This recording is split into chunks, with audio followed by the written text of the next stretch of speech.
This is part 8 of the South. Key West. Located at the southernmost tip of the Florida Keys, Key West has long been famous as one of America's top destinations for fun and sun vacations. That is, once hurricane season passes. Storms aside, Key West has few highs or lows, just steady sunshine, perfect for relaxing on the beach and soaking up some sun. A daily treat, Keys West Mallory Square hosts a sunset celebration each evening with food vendors, fire eaters, tightrope walkers, and arts and crafts exhibits. Interestingly, Key West, which has also been called Margaritaville and the Conch Republic, didn't always have a reputation for laid-back living. The name Key West is a corruption of Keohoso, meaning Island of Bones.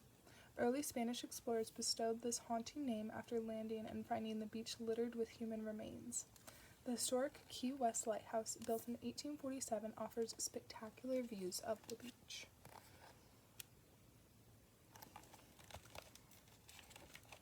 Gulf Shores. The fine white sand of the beaches of Gulf Shores on the Alabama Gulf Coast must have inspired the phrase white sugar sand. There are 32 miles of white sand beaches, and the temperate water is warm enough to swim in 8 months of the year. The towns of Gulf Shores and Orange Beach have plenty of accommodations lining the shore and are filled with family fun such as miniature golf, water parks, marinas, and ice cream parlors. Gulf State Park has 2.5 miles of uncrowded dunes dotted by sea oats, a tall grass.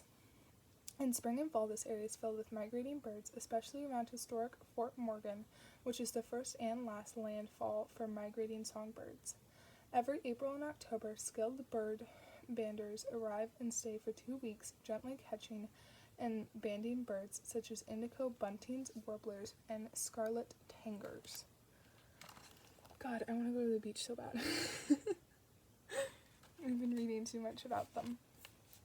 Gulf Islands National Seashore.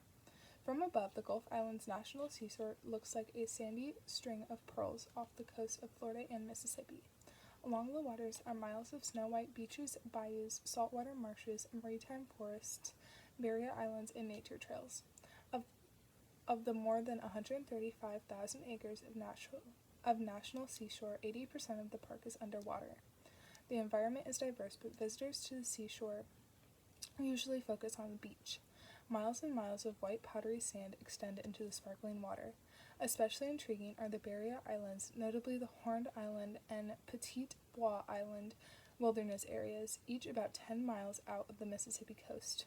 Camping is permitted anywhere on the islands, but check for closures first if you visit during hurricane season. Still really want to go to the beach. Unfortunately, I do not live anywhere near a beach. Hot Springs National Park. Hot Springs National Park protects 47 different hot springs and their watershed on Hot Springs Mountain, as well as 8 historic bathhouses in the town of Hot Springs, Arkansas.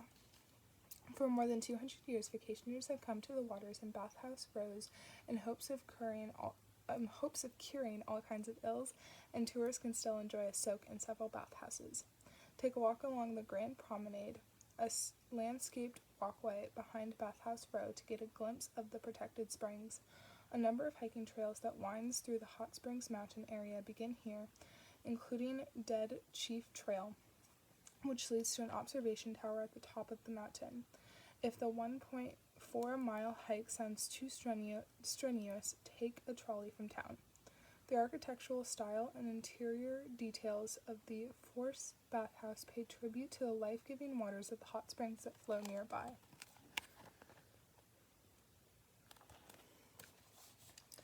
Blanchard Springs Caverns.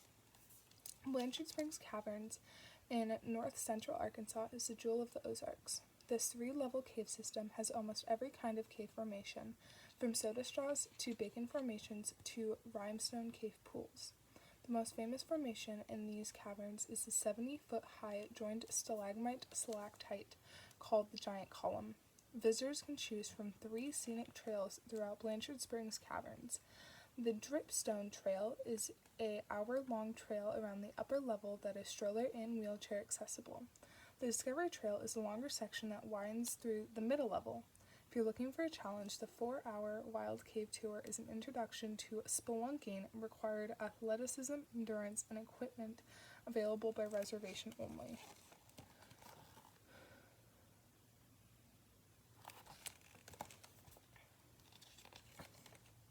Mardi Gras World. While the spectacular floats and the sequined and feathered costumes of Mardi Gras would appeal to just about any child, most parents find the parade and associated debauchery a bit too racy for the kids. So, to get into the Mardi Gras spirit year-round, visit Mardi Gras World, where 80% of the floats that travel down the New Orleans, Louisiana streets during carnival season are designed and built. It's an actual working studio where artists sketch, sculpt, and paint the colorful figures and floats for the next year's parades. You'll tour enormous warehouses filled with floats and learn about the traditions surrounding Mardi Gras parades, balls, and music.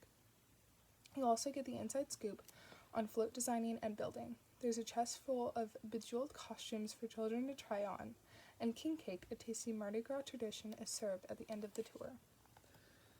There is a picture of one of the floats in the little camera. Plantation Alley. Louisiana's Great River Road is also known as Plantation Alley. There, 30 antebellum mansions and 10 other ancient properties sit regally on bluffs overlooking the Mississippi River. All are open for tours and have been converted into hotels or bed and breakfast inns. Along the Great River Road, they provide a dignified procession of antebellum architecture surrounded by sugarcane fields and pecan groves. Take in the atmosphere on your way to see the plantations. Start in Baton Rouge and drive south.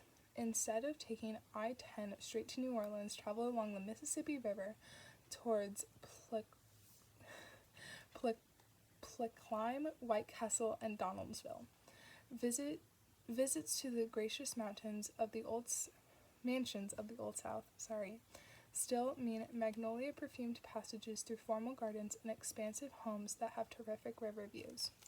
Selena Roman called her home Bon Séjour, pleasant sojourn, but travelers on the Mississippi Alley call it Oak Alley, impressed by the mighty trees, and the name has stuck to this day.